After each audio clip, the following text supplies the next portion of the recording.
être capable de se gérer soi-même. Donc il n'y ait pas toujours un adulte sur notre dos pour nous dire ce qu'on doit faire. Avoir la confiance des chefs ou de nos parents pour nous laisser plus de responsabilités afin qu'on essaye de vivre un peu sa vie, déjà commencer à se débrouiller tout seul.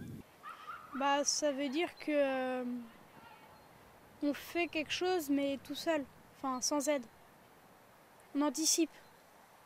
C'est essayer de faire soi-même ce qu'on doit savoir faire soi-même plus tard. Donc ça peut passer par tous les petits gestes du quotidien à des plus grandes responsabilités. C'est faire les choses soi-même avec ses propres moyens. Pas non plus essayer de faire des choses trop difficiles pour soi, mais essayer de se surpasser quand même. Être débrouillard, être solidaire, être scout. La débrouillardise, pour employer ce terme, c'est quelque chose qu'on doit apprendre aux enfants très tôt. Bien évidemment, on ne commence pas à apprendre aux enfants à faire par eux-mêmes à 11 ou 12 ans.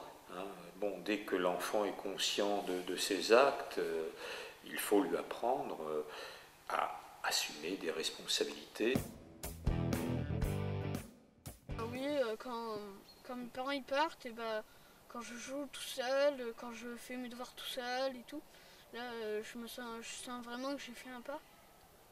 Sur le travail, je suis moins autonome. Enfin, c'est mes parents qui me le disent, après je sais pas.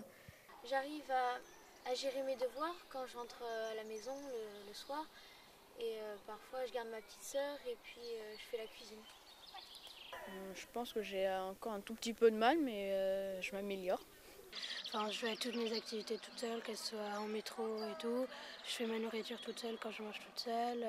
Par exemple, les chefs sont pas toujours sur notre dos, et donc parfois aussi, quand ils sont pas là, on gère les autres.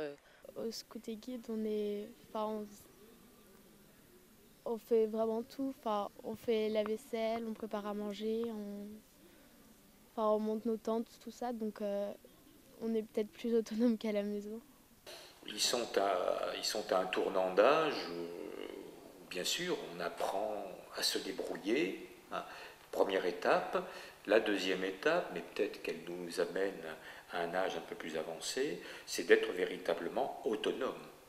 Donc de faire soi-même sa loi en fonction de ses désirs, de ses goûts et de ses aspirations.